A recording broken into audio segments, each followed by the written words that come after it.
So this is the eye duct here, and I'm on my way home from work, and I thought I would drop a video because it's been a while.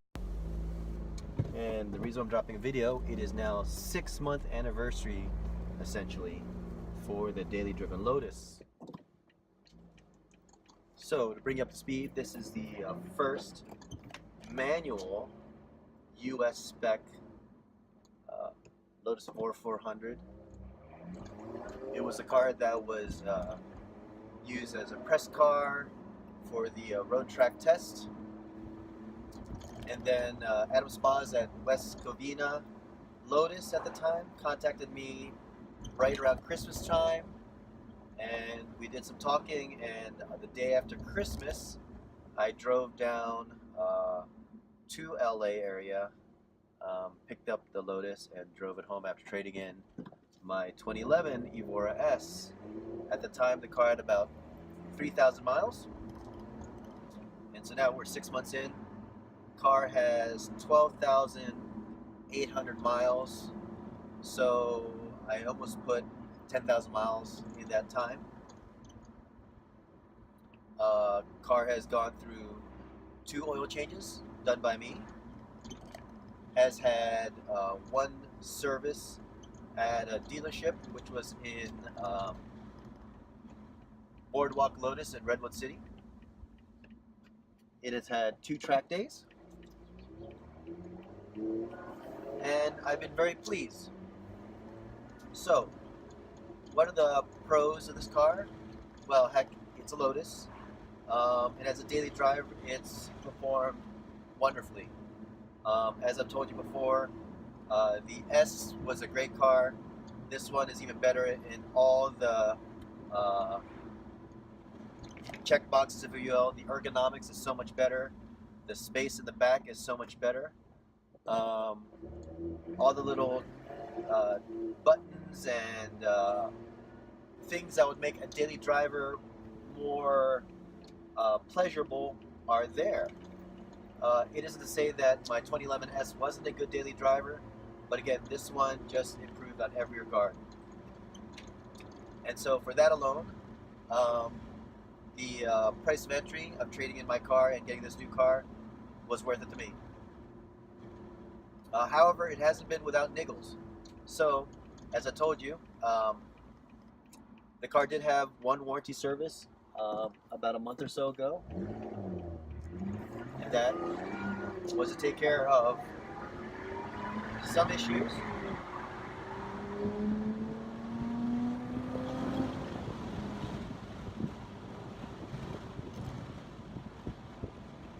And those issues include a rattle in the front cowl, rattle in the dash, rattle back in the interior, seat bolsters and tucking on both sides, some rusted seat hardware. What else? Some carpet untucking in the back, and difficulty shifting the car from stop into first gear and into reverse. And out of those things that were looked at, they were able to fix 1 squeak or shake or rattle in the front cowl, but the dash rattle is still there. The squeaking / rattle in the rear interior is still there.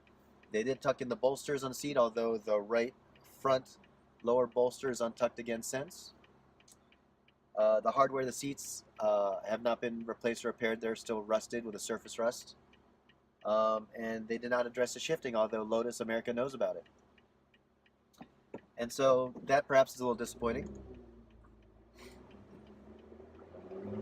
But in terms of the car, I still love the way it looks. Every day I walk out to my car in the garage and it brings a big smile on my face.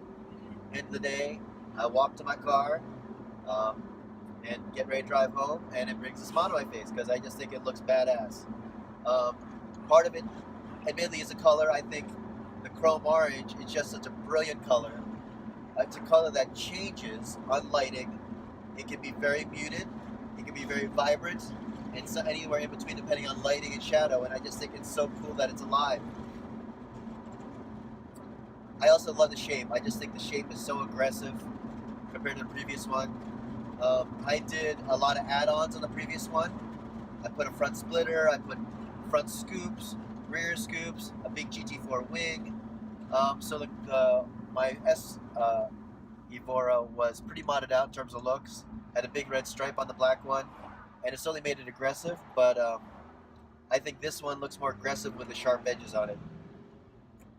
The only exterior mod I put on this car was the previous barge boards I installed in this car, and that was a very easy install with just some essentially double stick tape and a couple bolts, and I think that adds to the look. In terms of the interior, again, the interior, except for the rattles and stuff like that, which some people may be pretty significant to me, I ignored at this point. The ergonomics is second to none. I mean, not having to memorize where the buttons are between the steering wheel on the Series 1 Evora, as opposed to having them nicely laid out on this car, honestly makes a big difference in Daily Driver. I think the Alcantara trim and the look of the seats are fine. I think the comfort of the seats is fine too. Some people complain that the 400 seats aren't as comfortable. I think these seats are just as comfortable as the Recaros.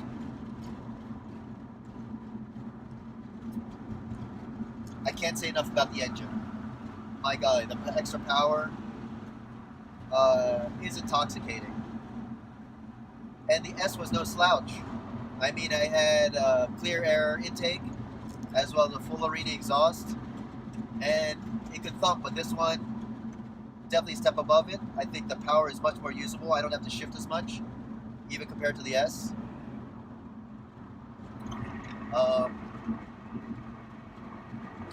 And the engine growl of the exhaust is great.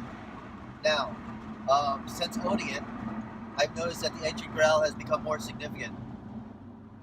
And I suspect that's from what some people call break-in, what I consider as could be some packing starting to work its way out and stuff like that. So, that may be a long-term thing I want to address. The brakes, amazing. Again, the S stopped really well. I actually had updated brakes on the Series 1S, which I put Ultra discs on the car and some new pads, and it stopped pretty darn well, but these stop even better. Handling is awesome. Both on the street, the car is still not at all jarring, even though it's stiffer. Still has that lightly tactile feel that you look for in an Evora, in a Lotus, but you just feel more planted. And certainly on the track, it gives and gives and gives. And speaking of track, this car having 2 track days, one at Laguna Seca, one at Thunder Hill, it has performed perfectly. I'm an okay driver, and in my Series 1 Lotus Evora S, my best time at Laguna Seca was 1:50, 1 minute 50 seconds. On my first outing, first time in this car as a track car, I got 1:48, so I knocked off almost 2 seconds. I'm rounding a little bit. Going into Laguna Seca this coming Monday, and I wouldn't be surprised my times go down even further. Now, part of that may be I'm getting better as a driver, because I am learning more and more and more. It may be that this car does have better tires than the Series 1S, but I think it's the whole package. Car's stiffer, handles better, more engine power, all the above. Just gives you more confidence going to the track. As an added bonus, I did get black flagged for sound with my Larini exhaust in the Evora S.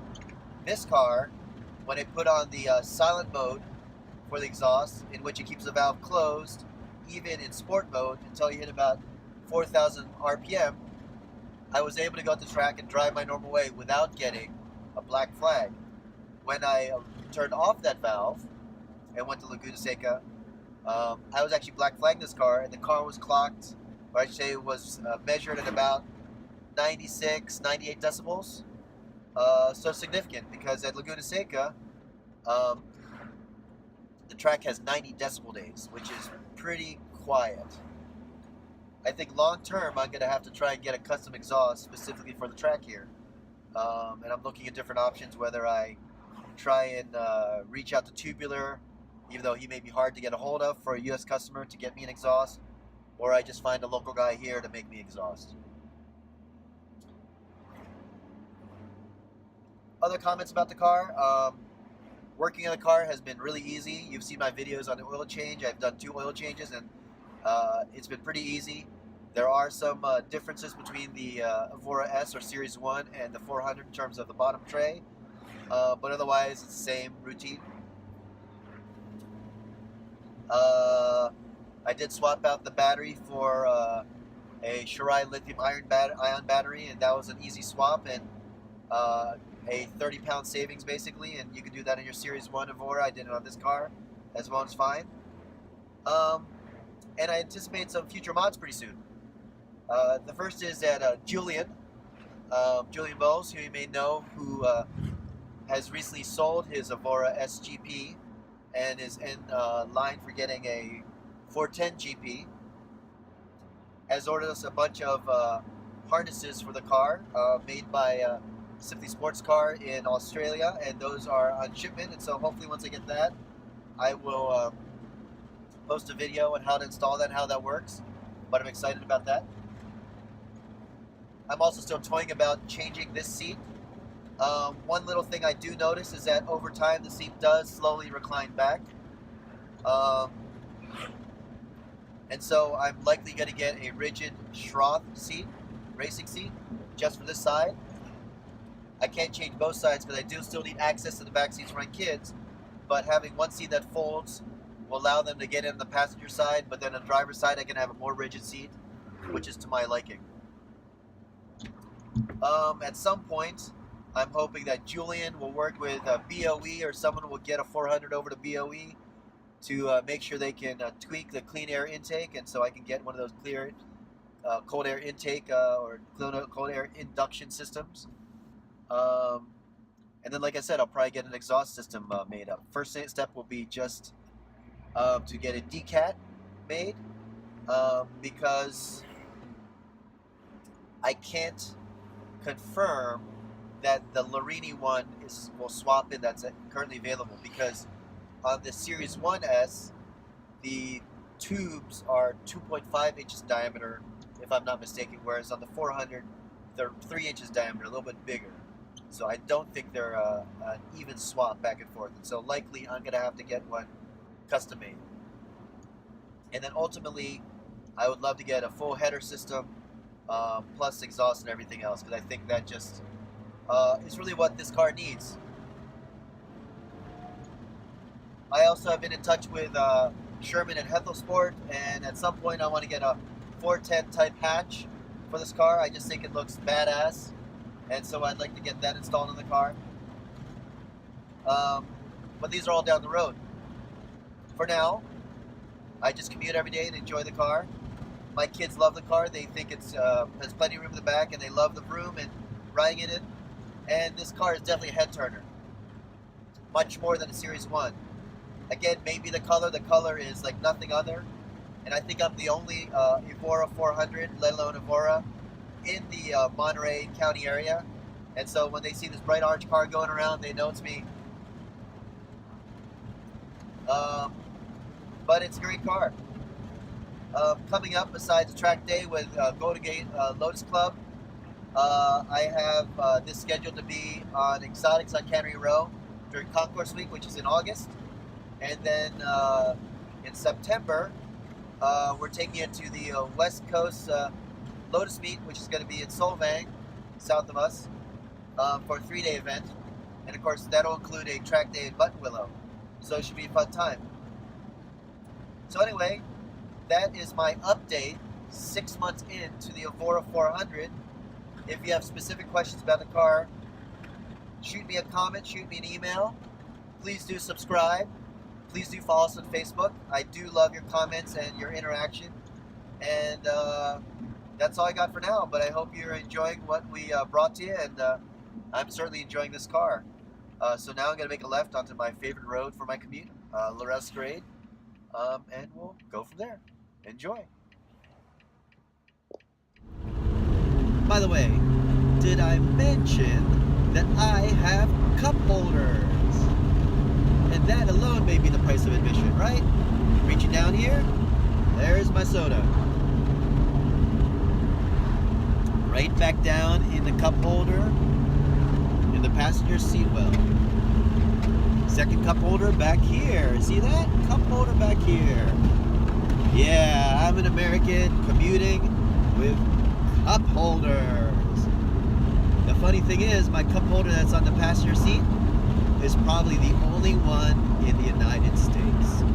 My understanding is all the new 400s, that's my car, have not gotten them. There's no part number on it. So I have a one-of-one cup holder in my car. Correct me if I'm wrong, but if I don't, I have the unicorn cup holder in my car. The one, the only cup holder. It's alright to have, it's not that great. But it is very helpful in a daily driven car. The one downside about this cup holder, it's right next to the heater vent. So if it's cold out and you have your heater on, you're going to have a warm beverage soon enough. And two, it's pretty darn small in terms of diameter because, you know, I'm a freaking American. I want to put a big gulp in there. But in all seriousness, it's only wide enough for a soda can. Even a standard cycling water bottle does not fit there. And so I've been shopping around for very narrow thermoses to use, and I haven't had much luck finding one. First world problems in my Lotus, huh? As another comment, since I use cup holders, it's daily driven, I do eat my car once in a while, sacrilege. My kids eat in the back all the time, and the interior has been very adorable. Stains wipe up really easily. The Alcantara seats handle any sort of spills just fine. The one caveat, which thankfully my kids are a little bit older, is milk. In the Series 1 Evora, my younger boy at the time was a milk kid, and he spilled milk once in a while, and if you don't clean that up right away, it will stain leather. But otherwise, juice, soda, food like ketchup, it actually does clean up. French fries smell takes a little time to get out of the interior, but you leave the windows down, within a day it's gone, and my new car smell of Alcantara still is in here. So I must say, this car has been pretty good as a daily driven Lotus. That's all I got. Thanks again.